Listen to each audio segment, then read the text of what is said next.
Je reprends un petit peu. Mais le silence demeurait le problème central. Ce force qui m'était apparue si souverainement, si constant des heures durant, et d'une résistance que je jugeais plus évidente que la mienne, aurait-il été un signe que la macaque mescaline, à travers son sorte imagerie, était arrivée à mon donne. Peut-être aussi était ce seul une simple comparaison, un mot réflexion comme je suis plus ouvert, qui me serait venu à l'esprit et dont elle intarissablement avait fait des images et d'un film. Fin de citation. Michel interprétait ce qu'il a fait dans le troc au lieu de le reconnaître. Même s'il se met à nouveau à dessiner, tout ce qu'il fait l'avait-il son imagination et non pas la réalité de la mescaline. Il se demande, c'est votre 22e citation, je cite, pourquoi ne bouge-t-elle pas, revient malgré mes réflexions différentes à cette représentation ou à une équivoque. Et maintenant, d'après plus de 20 jours que je sois couché, essaie ou marcher, le silence est là, me traversant en ma tête, sans du tout s'occuper du cerveau et du principal et de la matière prise qui doivent pourtant y être.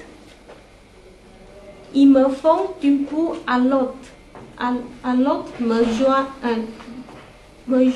me gênant à l'infini, par un chemin infini, champ de force étrangement lié à quoi? Fin de citation. Le silence le honte, par manque de précision de cette drogue. Michel dit que l'opiman du questionnaire sur la mescaline était agissant ou calmant, c'est-à-dire capable de compter. En apparent, son réponse fait que cet homme quittait le sujet avec méprise. Nous supposons qu'il ne le croit pas, puisque ses expériences ne semblent pas être assez convaincantes et décidées. Sans avoir subi l'expérience de la mescaline, en ignorant toute elle, et il en résulte qu'à fin de l'approche, nous se livrons à la recherche de la folie et à un délire sans se droguer. Ce qui fait dire à Michel, c'est votre 23e citation. Je cite, je me hâtais vers l'après. Qu'est-ce que l'après? C'est une entreprise immobilisation de ce moteur qui a été accélérée malignement. Elle commence dès la fin de la séance de 8 heures et se fortifiait les jours suivants. Elle utilisait une puissance vénatrice que je ne me connaissais pas et qu'il faut bien appeler matrice. Fin de citation. Cette impassion venue de l'interruption de son expérience de la mescaline le conduit à la folie de reprendre les drogues pour détenir cette expérience impossible, comme une autre sorte d'extrême folie, extrême désir de trouver la saveur de la mescaline, dit-il. On devient fou par ce passage. Cette volonté le conduit à commettre à son insu un heureux de dosage à l'excès. Je vous cite, c'est le 24e citation. disparition. Voilà tout ce qui se serait présenté à moi dans ces journées, quoique je reprenne encore 2 fois de la mescaline, à croire que c'était de la crainte que je prenais par mépris. Je ne sens aucun effet mescaline, rigoureusement aucun. Pourtant, l'auteur est là, mais toi, l'auteur que je connais si bien, vais-je reprendre de la mescaline? Oui. À partir de là, Michaud se pénétrait de plus en plus dans la recherche folle pour s'approcher de son épreuve de la mescaline, l'épreuve qui ne peut capable de détenir. Il dit ensuite, toujours rien, est-ce que je reprends de la mescaline? Oui, il faut. Étrangeté de ce genre de folie élucide l'infinitude de l'infini. Celle-ci se différencie de la finitude de l'infini qui a son cadre. Par exemple, sans prendre la mescaline, on retournait à la vie ordinaire, référence à un misérable miracle. Dans ce livre, le lecteur comprend que tous les phénomènes extraordinaires transmis par Michaud sont liés à l'épreuve de la mescaline et non à la vie normale. L'amplitude de l'infini est liée au quotidien. Michaud tente de dévoiler une expérience extraordinaire qui ne s'éclaircit que dans la mescaline, dit-il. C'est votre 25e citation, je cite.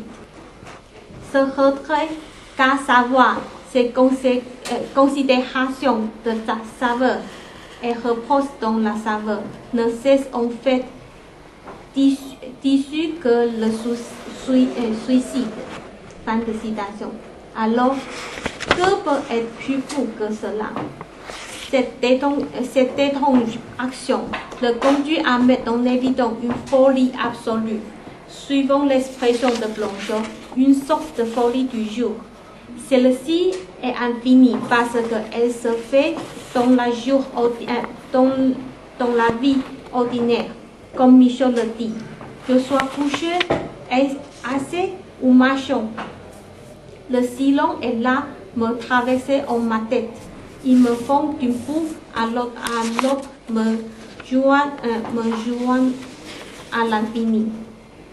Et on ne peut donc sortir jusqu'au moment de la mort.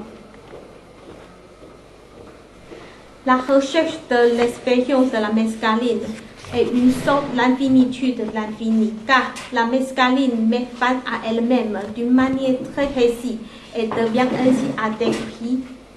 Cela est lucide que la répétition du 2e volume de Michaud est nécessaire afin de se rapprocher de la force de la mescaline. L'infini turbulent s'éclaire la valeur du 1er volume. On renvoyait le lecteur à l'incertitude.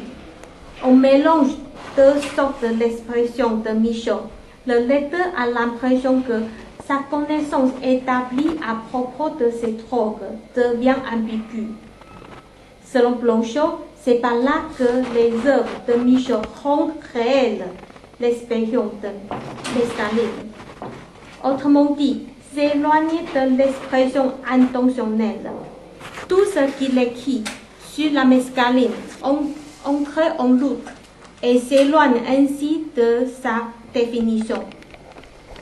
Cette conséquence de indétermination conduit ces écrits à devenir les reflets de la mescaline, qui lucide une partie d'elle-même, sont dégradés son aspect extraordinaire. Pour y revenir, il faut que Michaud écrive au moins 2 livres pour ce combat.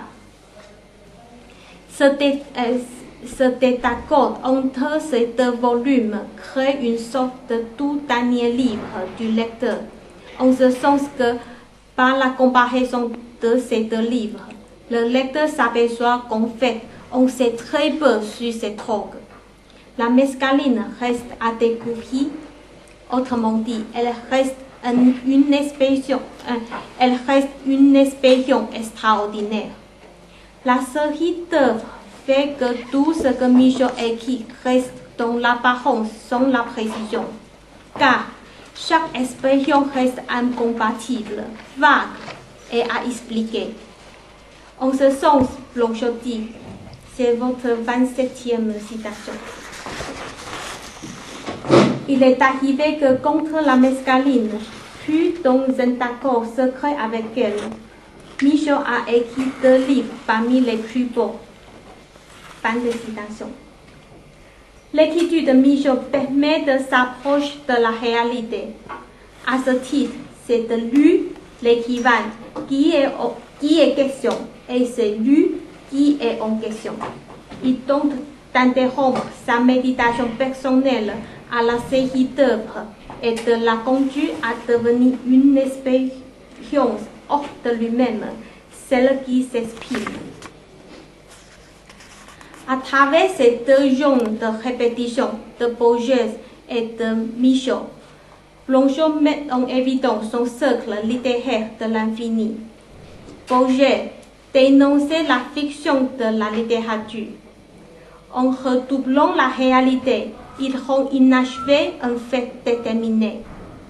Michaud a annulé des artifices de la littérature.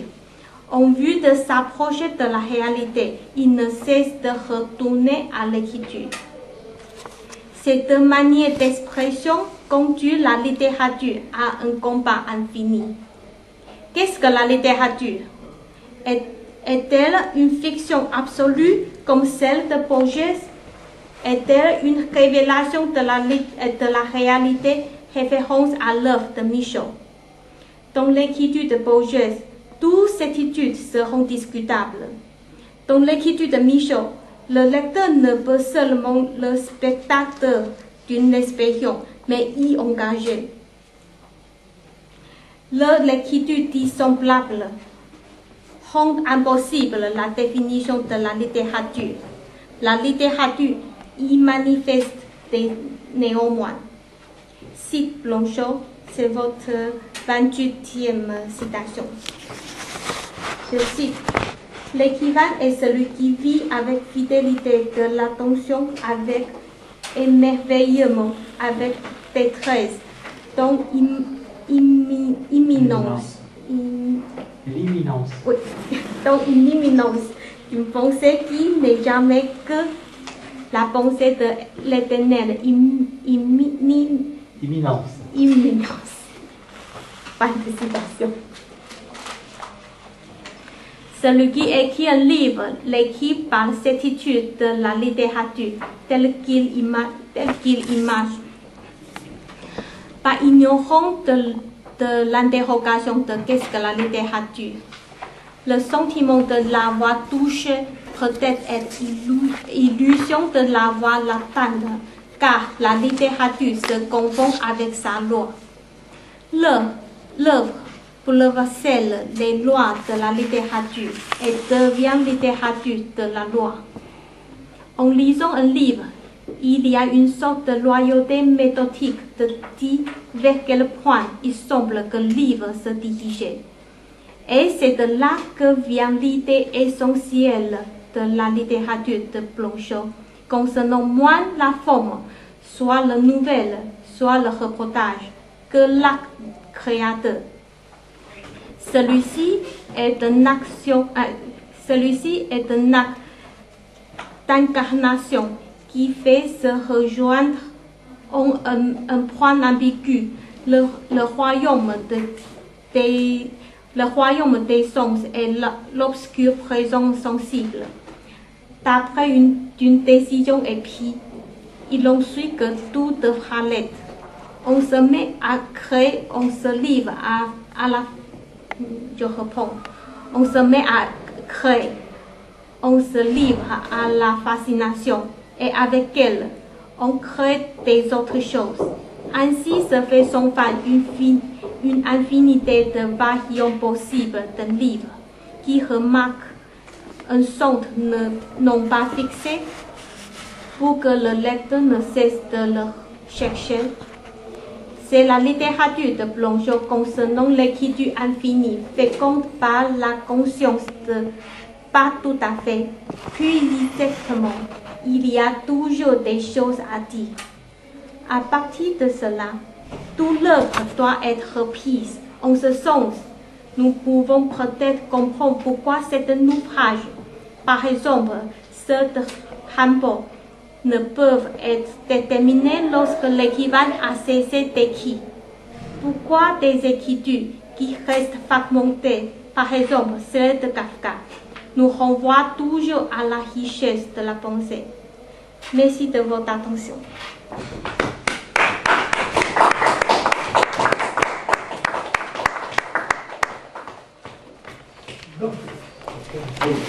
Je te remercie pour cet exposé et cette écriture tout à fait louable et remarquable. Cet exercice que tu as fait qui était très délicat et très difficile, très dense, peut-être un peu trop d'ailleurs, parce qu'il est évident que là, les conditions de l'exposé qui font que tu es obligé de lire ton texte et que d'autre part, il est rempli de tout un tas de choses qui sont à elles-mêmes très difficiles, je dois dire, à élucider, fait que peut-être il y a une très grande densité et qu'on ne pourra pas reprendre ce texte dans son ensemble, c'est évident. Mais en dégageant peut-être quels sont les points intéressants, les points forts que tu as bien notés. D'ailleurs, tu avais fait une présentation avec des paragraphes que tu aurais pu lire peut-être parce que tu avais fait des paragraphes qui détachaient bien la problématique autour de cette idée double, en fait une idée double, c'est-à-dire l'idée de l'infini, l'idée de la littérature. Qu'est-ce que la littérature? D'ailleurs, on peut dire que toute l'œuvre de Blanchot, tu l'écris à un certain moment, c'est consacré au fond à cette interrogation. Tu dis d'une façon assez directe, un peu naïf peut-être, est-ce qu'il se répète, est-ce que s'il s'interroge sur la littérature, est-ce qu'il dit la même chose toujours? Oui, à la fois il dit la même chose, là on pourrait utiliser un langage un peu proche de celui de Blanchot, à la fois il dit la même chose et il ne dit pas la même chose, il le dit dans des circonstances, dans des contextes différents. Tu cites la Françoise Collin qui dit nettement un sens, on n'est pas attaché simplement à un mot, il est attaché à une phrase, il est attaché à un contexte, donc c'est le contexte dans lequel quelque chose est écrit qui donne le sens. Là, quand il s'interroge sur la littérature, il est clair que Blanchot a une certaine idée de la littérature, bien qu'il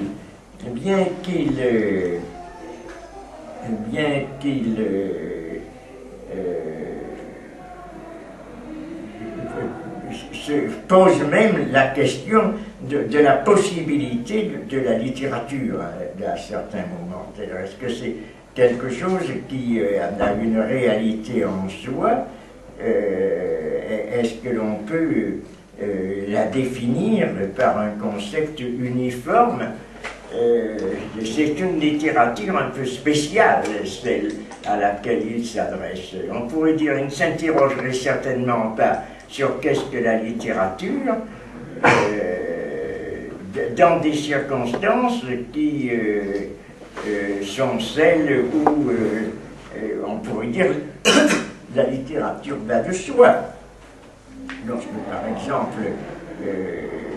par exemple sais pas, un auteur du XVIIe, XVIIIe siècle qui s'interroge sur la littérature, ne s'interroge pas sur la littérature, il fait de la littérature, il écrit. On peut s'interroger sur la littérature, sur la langue littéraire, si, il y a bien des manifestes dès le XVIe siècle, le groupe de la Pléiade, qui était formé par Ronsard, Dubélé, Baïf, etc., se sont bien interrogés sur la langue à utiliser. Mais on disait quelle est la langue qu'il faut utiliser, est-ce qu'il faut d'autre part imiter les anciens, est-ce qu'il faut écrire sur des pensées modernes, d'une façon moderne. Donc la problématique de la littérature telle que la pose Blanchot est évidemment assez récente. On la voit se former déjà, mais d'une forme qui est une anticipation, qui n'est pas tout à fait de la même manière, c'est Flaubert. Flaubert s'est interrogé, mais plutôt sur l'écriture, sur l'acte créateur, sur la difficulté d'écrire. Il ne s'est pas questionné en fait peut-être sur l'objet de la littérature ou sur le rapport entre le langage et la réalité, ou la pensée, le langage.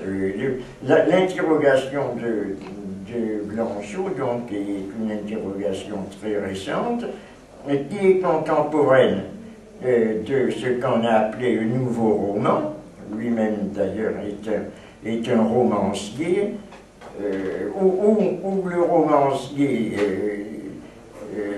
se met en question d'une façon radicale à la fois l'évidence de l'écriture, le contenu du roman, le narratif.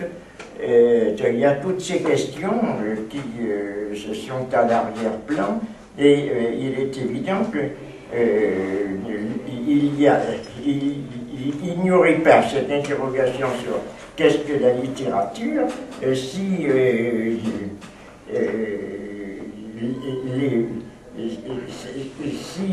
les auteurs entraient dans le roman narratif d'une façon directe, d'une façon simple, raconter des histoires, ou raconter des romans historiques, ou raconter des romans de mœurs, ou se proposer de faire une description du monde réel ou de la société, comme Balzac, comme Zola.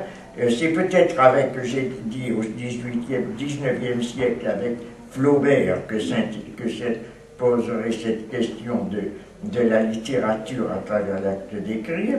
Également, on avait vu cette année ou l'année dernière que ça se posait également avec des écrivains comme Joyce, par exemple, qui s'est beaucoup intéressé à cette question de la littérature, ou Proust, qui est peut-être aussi quelqu'un pour lequel la question de la littérature ou de l'acte d'écrire, ou du qu'est-ce qu'écrire ou qu'écrire, ça concerne, cette question de qu'est-ce que la littérature concerne un petit peu les arts en général.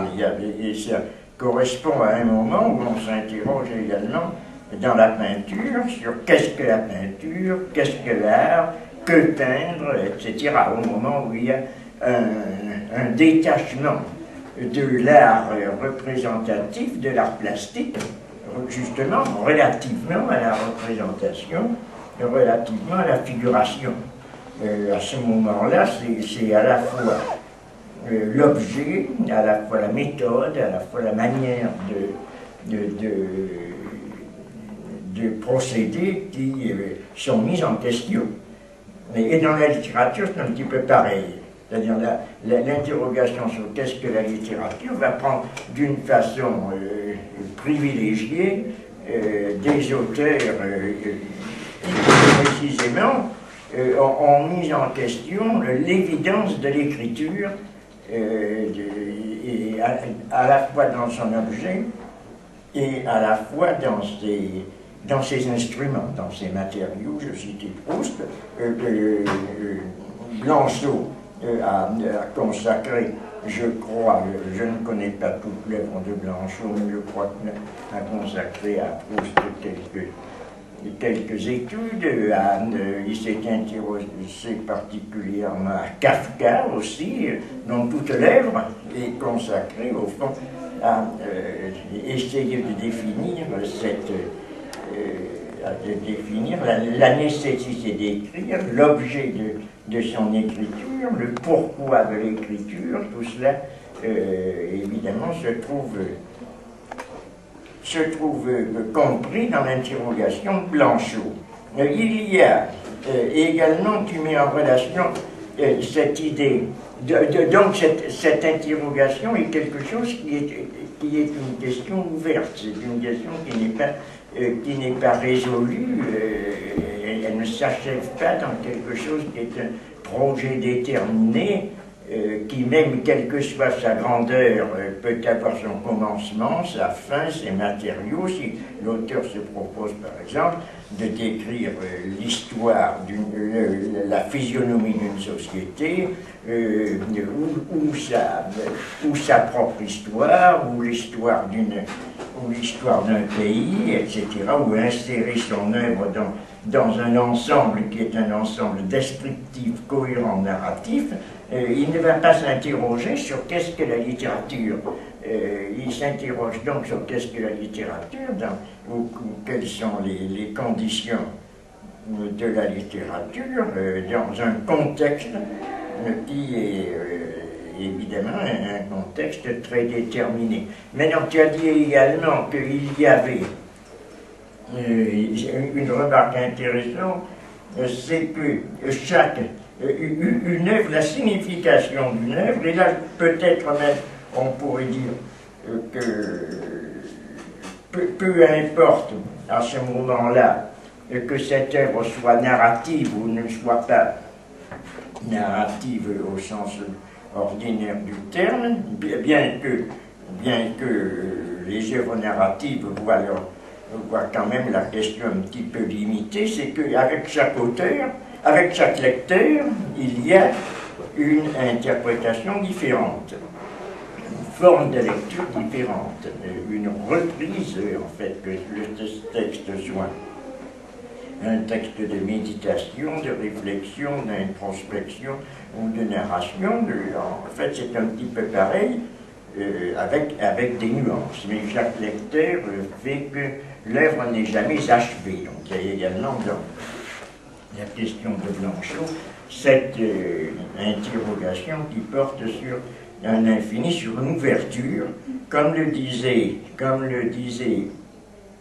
à propos d'ailleurs aussi de la lecture en général et de l'œuvre, comme le disait Peggy, la lecture est l'acte commun du lu et du lisant. C'est-à-dire il y a quelque chose qui est une opération. La lecture n'est pas simplement un enregistrement passif, et même ce qu'elle croit l'être, elle est toujours quelque chose qui est actif, qui est une interprétation qui tire l'œuvre dans un sens ou dans un autre, qui à chaque même reprise peut la lire d'une façon différente. Donc il y a quelque chose qui fait que chez un même individu, il y a toujours une différence au moment des lectures, et lorsqu'il y a un grand nombre de lecteurs, il y a aussi quelque chose qui est une ouverture du sens, et qui fait que la signification n'est jamais quelque chose d'achevé. Je m'arrête ici parce qu'on reprendra si c'est besoin selon certains cas, mais je prends les deux exemples. Alors, tu as organisé, donc tu as posé ce texte, tu as posé ces questions, très bien, à la fois de ce point de vue donc, de la littérature il y a un moment où l'on se pose cette question, qu'est-ce que la littérature? Parce que à la fois la nécessité d'écrire, l'objet de l'écriture, la manière de le faire sont mises en question. D'autre part, le lecteur aussi intervient, ce n'est pas simplement l'auteur qui est en question, mais c'est également la manière dont le lecteur le reçoit, l'interprète. Et tu as été choisir deux exemples. Là, je dois dire que tu aurais pu, je te l'avais dit, tu m'avais confié le texte, je te le remercie, que j'avais parcouru rapidement. Je t'avais dit, je crois, mais j'aurais dû peut-être te mettre en garde là-dessus, de garder plutôt l'exemple de Michaud, l'exemple de la mescaline de Michaud, plutôt que celui de Borges, parce que celui de Borges est évidemment délicat à traiter d'une manière claire et d'une manière rapide. Celui de Michaud, je dois dire que je ne me hasarderai pas à le faire. D'ailleurs, cette réécriture c'est un cas célèbre de l'art, justement, de la lecture de Borges, mais qui nous entraîne dans des complexités d'interprétation un petit peu délicates à exposer dans le cours d'une présentation. Donc je préfère m'appuyer sur la mescaline de Michaud, mais je t'avais demandé, je t'avais dit, il aurait fallu montrer justement comment Michaud, dans son expérience de la mescaline, traduit également non seulement en écriture, mais en dessin. Donc tu avais des dessins qui étaient intéressants à présenter, et je pense que l'expression de l'expérience de Michaud, c'est surtout traduite dans le dessin, avec peut-être une impossibilité d'utiliser un langage dont il remarque lui-même l'insuffisance, ou à un certain moment, la traduction de cette expérience devient quelque chose non pas un infini au sens d'une ouverture, mais quelque chose qui est une dispersion, qui est ce que l'on pourrait appeler un indéfini, un mauvais infini, quelque chose qui n'est pas comparable à ce qui est au contraire donné dans les dessins de Michaud. Il faudrait les montrer peut-être un petit peu, et qui l'ont rendu célèbre justement. Oui, mais il y en avait d'autres également. Il y avait ça, mais il y en avait d'autres. Les petites. Oui, il y avait cela, mais il y avait surtout les petits. C'est ça, c'est tout cela. Il y a un autre dessinateur, un autre artiste qui est Artaud, qui lui n'a pas fait de dessin sur l'influence de la mescaline, mais également, d'ailleurs, qui le fait dans un état qui est celui que l'on peut appeler un état de folie, non pas folie expérimentale, mais qui est dû à la fois à son traitement de la folie et en même temps à sa schizophrénie, en fait, je ne sais pas comment on peut l'appeler, à cette sorte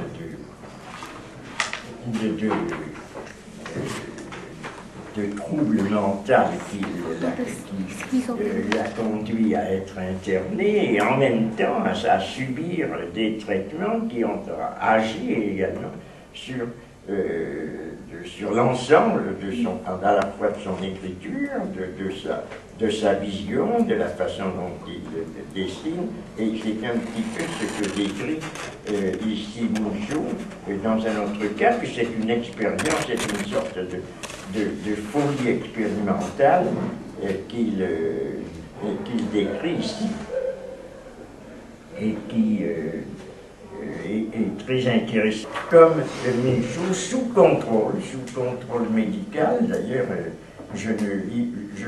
dans l'Infini turbulent, je crois qu'il le raconte. Je ne me rappelle plus exactement, je ne l'ai pas sous les yeux.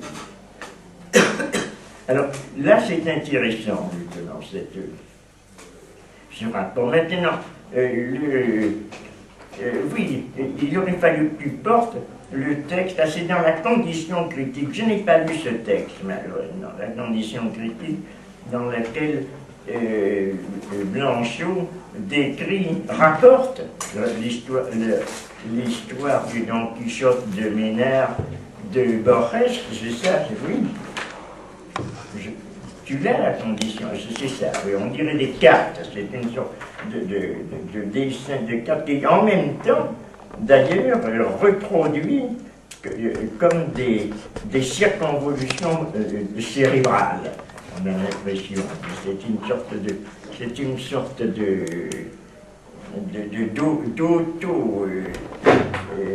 d'introspection poussée jusque dans le fonctionnement physiologique du cerveau, ce qui n'est pas vrai, mais qui donne l'impression de quelque chose qui est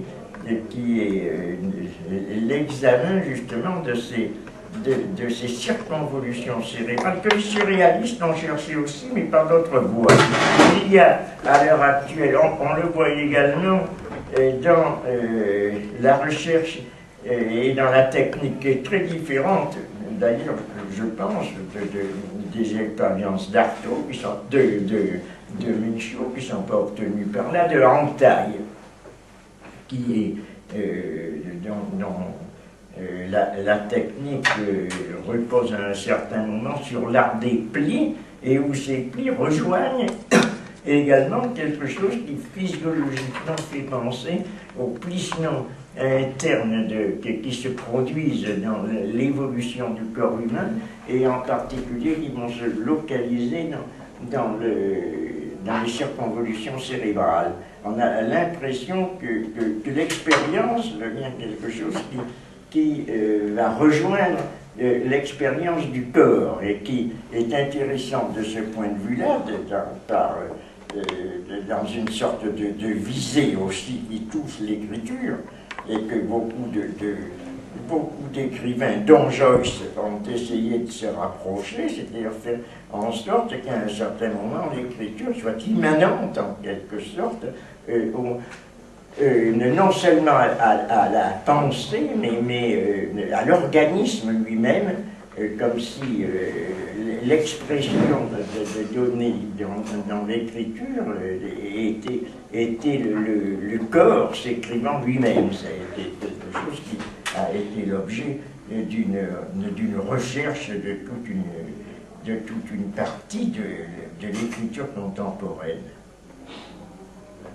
Bon, je m'arrête ici, oui. Alors, tu dis, là je n'ai pas saisi parce qu'il faudrait avoir le texte.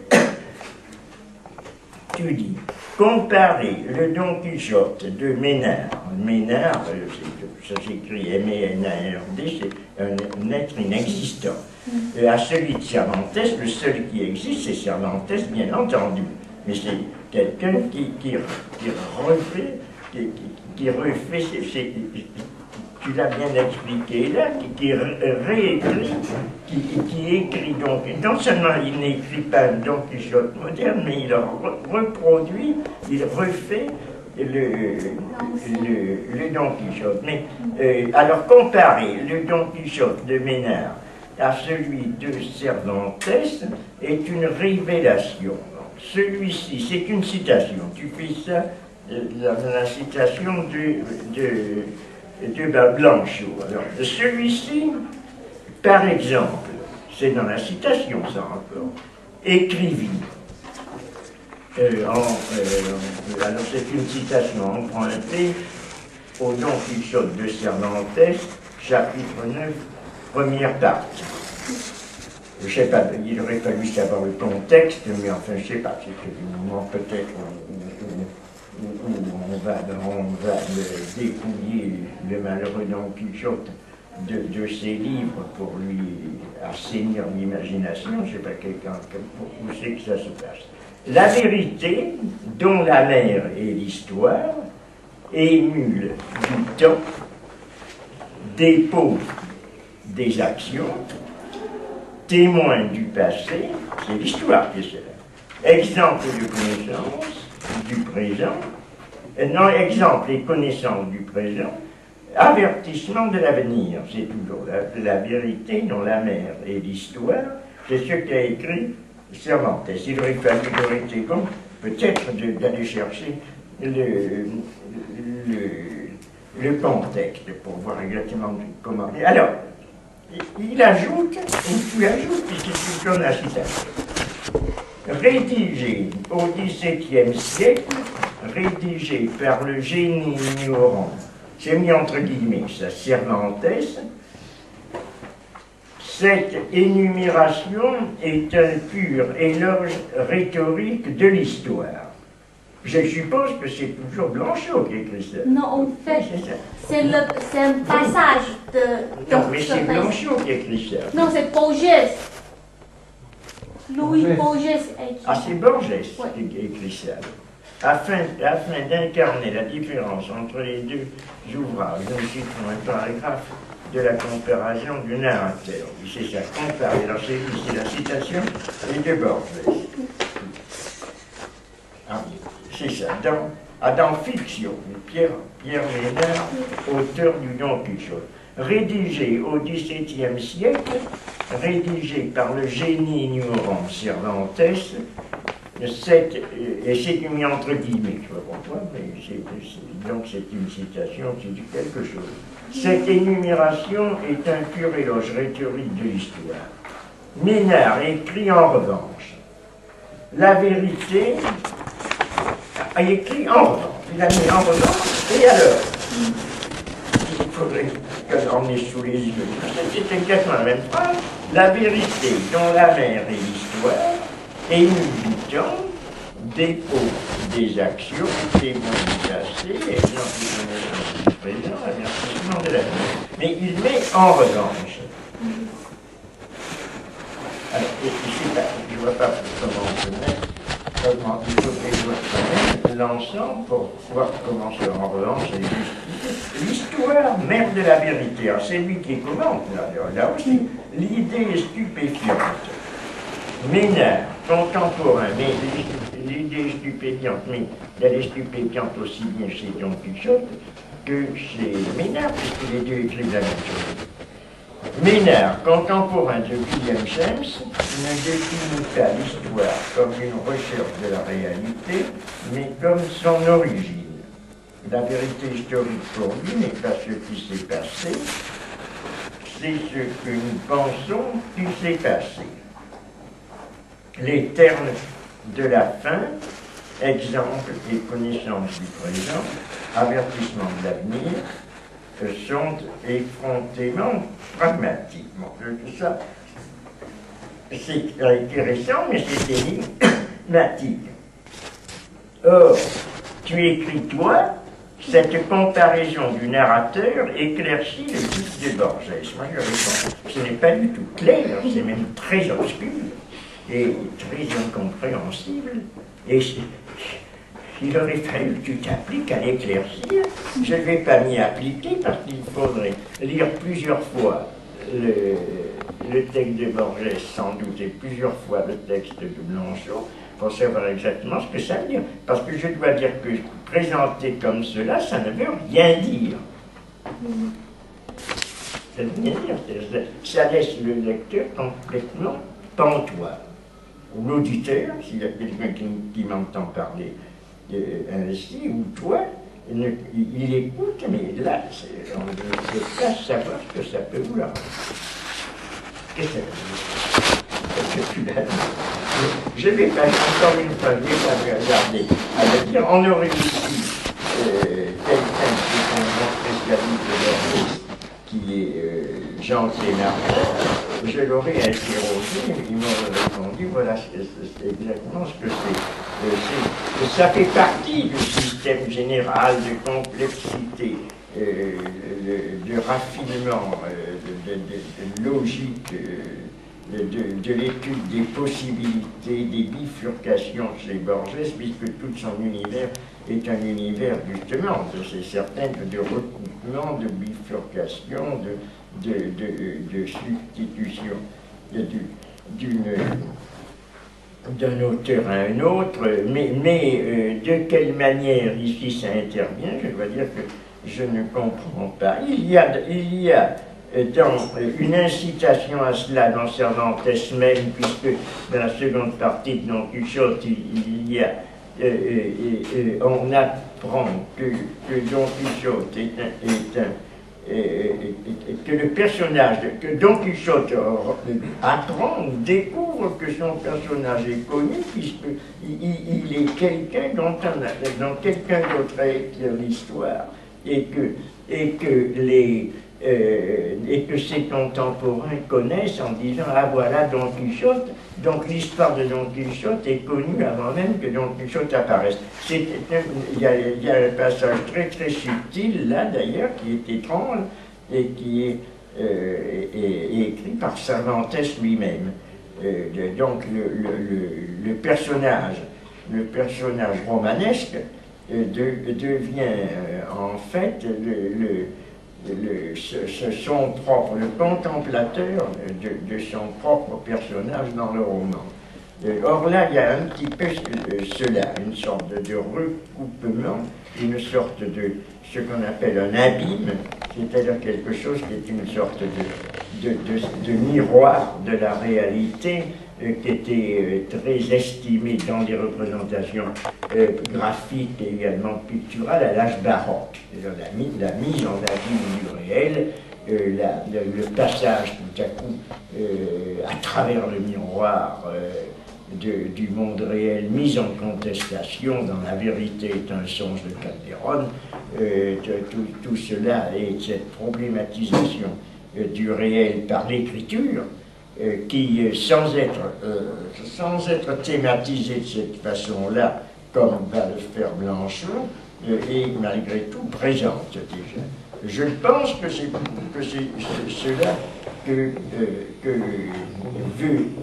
traduit Borges, c'est-à-dire l'écriture suffit à mettre le réel en mouvement, à le contester, à le refouler, à la fois à le déplacer en le créant de nouveau, mais en le niant d'une certaine autre façon, puisque cette négativité créatrice est au centre de la pensée de Blanchot, par exemple dans le livre à venir, ou dans La part du feu. Donc il y a peut-être cela, ce n'est pas impossible, mais il faudrait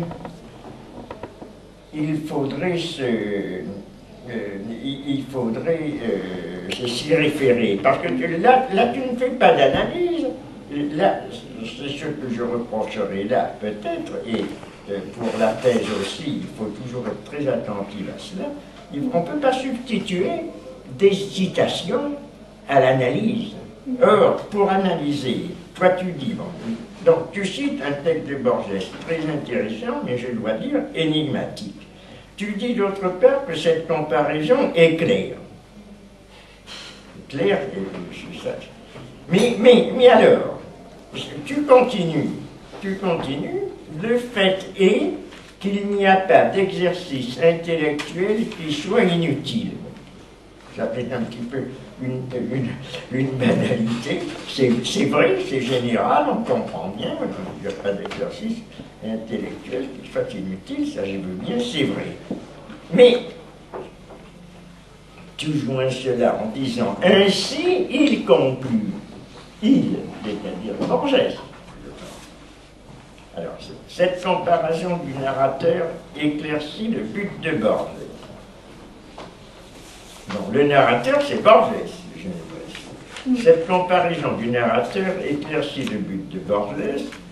Le fait est, là, il faut faire attention aux expressions, il faut que ça soit intelligible. Le fait est qu'il n'y a pas d'exercice intellectuel qui soit inutile. Là, c'est compréhensible en soi, mais ce n'est pas compréhensible en tant que relation à ce que tu viens de dire. Parce qu'on voudrait savoir comment ça s'y rattache. Au lieu de pousser l'analyse, une citation. Ainsi, il conclut, ouvrez les guillemets, Alors, on retombe sur Borges. Ménard, peut-être sans le vouloir, a enrichi l'art figé et rudimentaire de la lecture par une technique nouvelle. La technique de l'anachronisme délibéré et des attributions erronées. Cette technique aux applications infinies, on aimerait, le lecteur qui n'a pas Borges sous les yeux, c'était mon cas, je ne me suis pas référé, je n'avais pas le temps. Mais j'aurais dû le faire, c'est moi qui suis en défaut. Donc je te reproche sans te reprocher, mais malgré tout, il aurait été intéressant de se référer pour savoir ce qu'il vise là.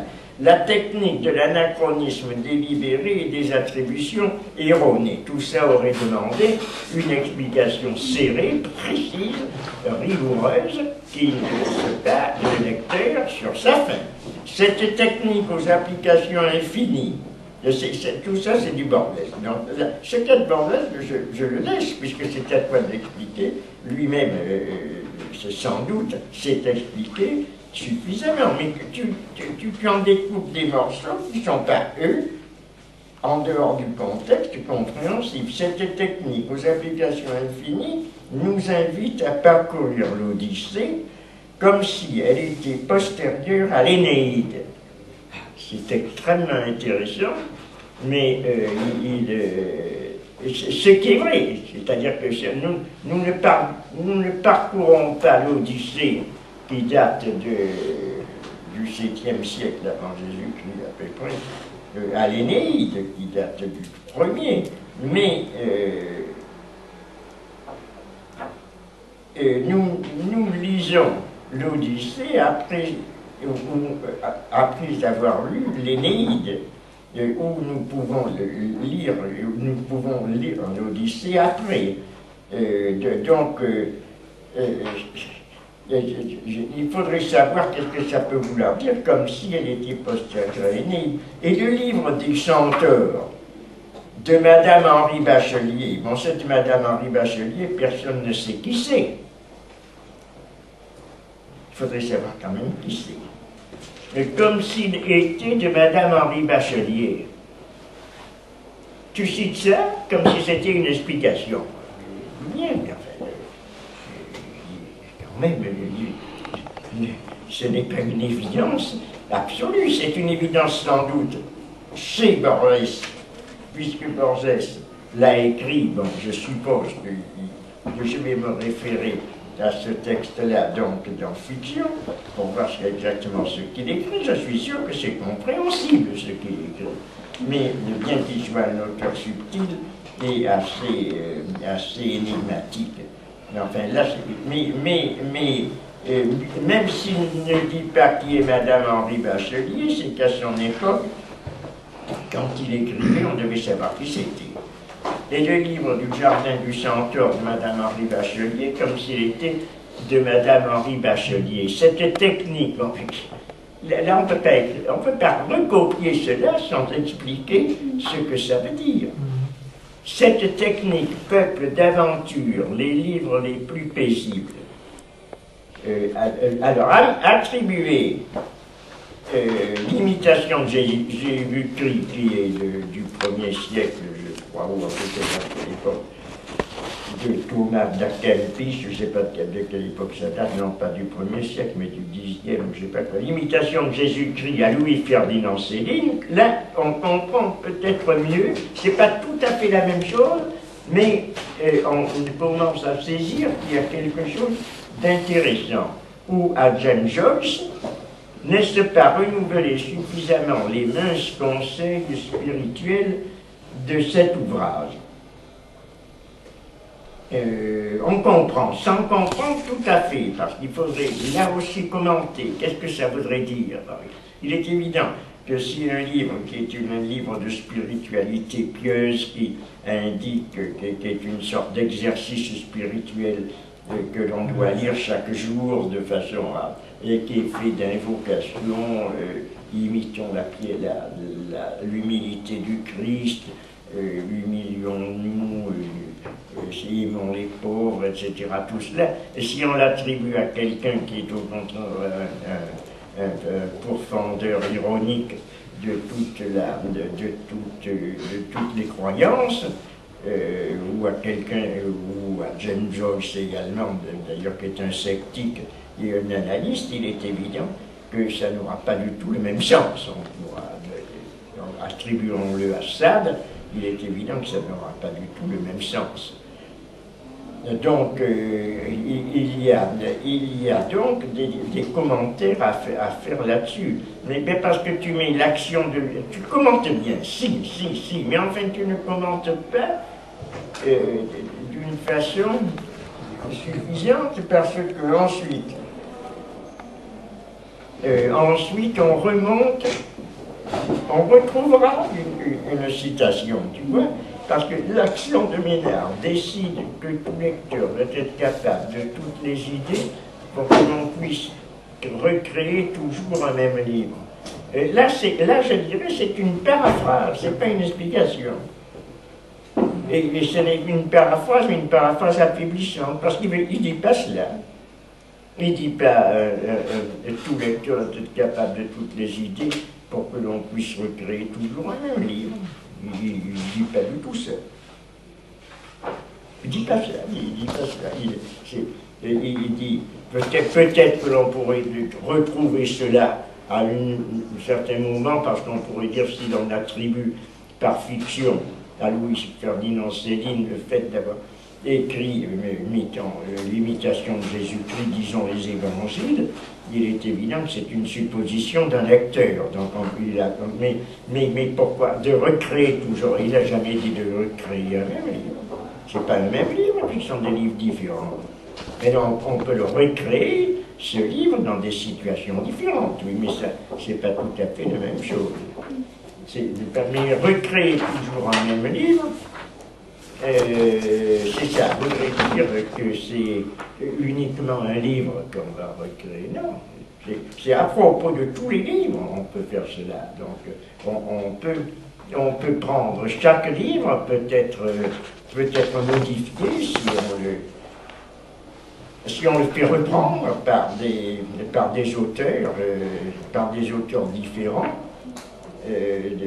Mais ça, parce que ça va modifier le sens, ça va modifier. Mais il faudrait savoir de quelle façon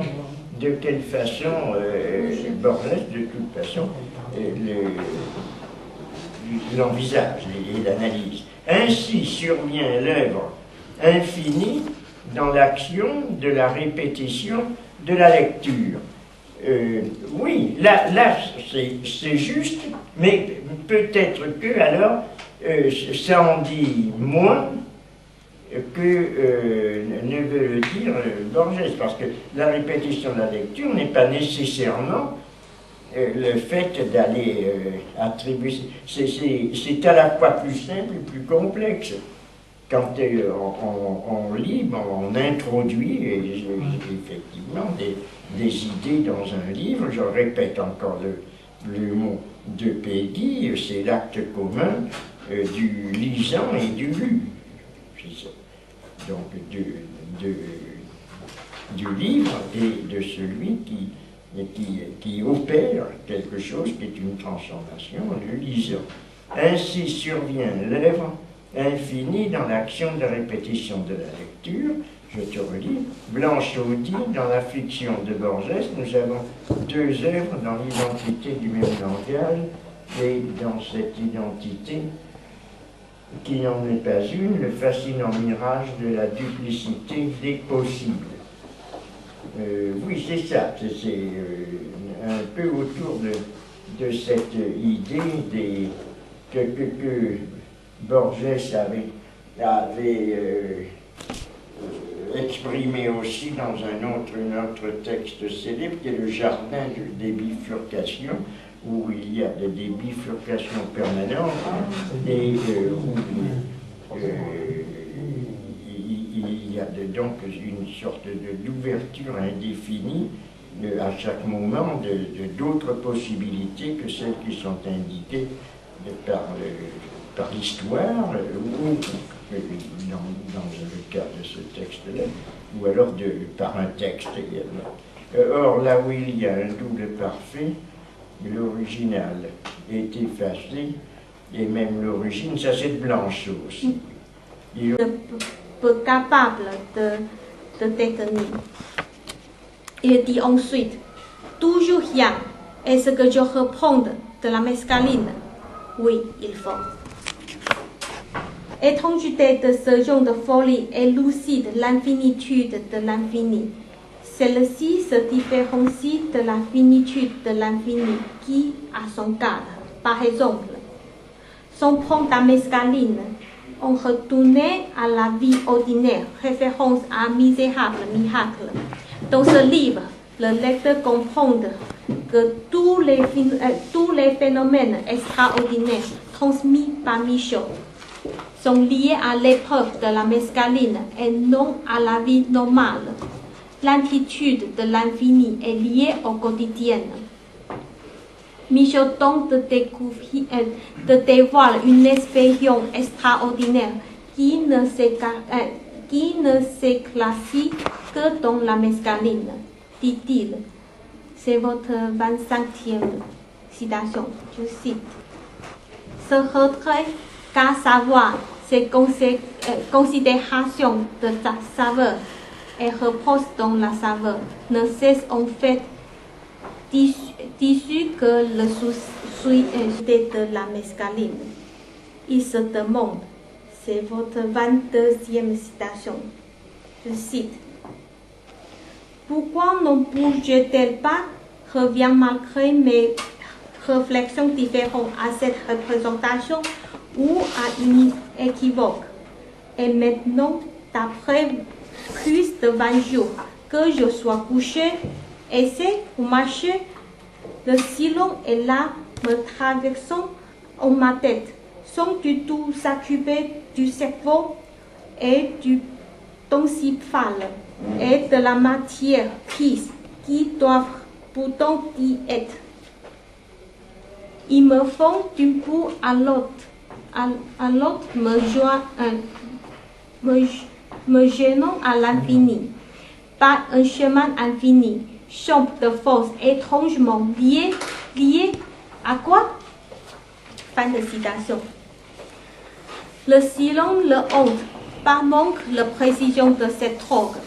Michaud dit que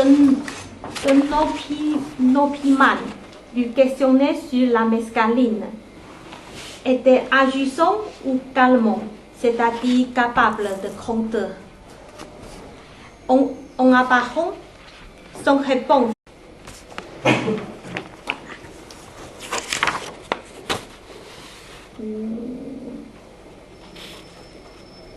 Je reprends un petit peu. Mais le silence demeurait le problème central.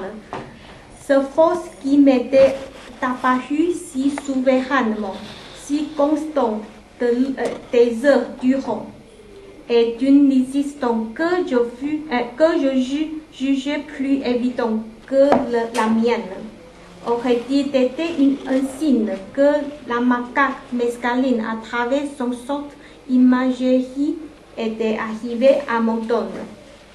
Peut-être aussi d'être ce seul une simple comparaison. Un mot réflexion comme je suis plus ouvert, qui me serait venu à l'esprit, et dont elle intarissablement avait fait des images et d'un film. Fin de citation. Michaud interprétait ce qu'il a fait dans le drogue au lieu de le reconnaître. Même s'il se met à nouveau à dessiner, tout ce qu'il fait l'avait-il son imagination et non pas la réalité que cet homme quittait le sujet avec méprise.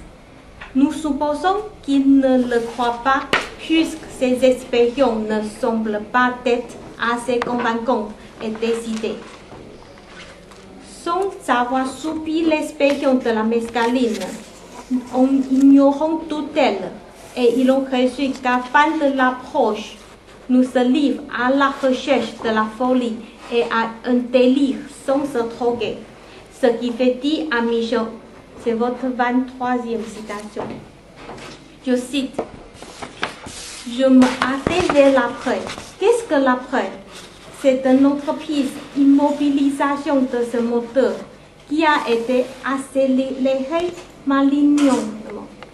Elle commence dès la fin de la séance de 8 heures et se fortifiait les jours suivants.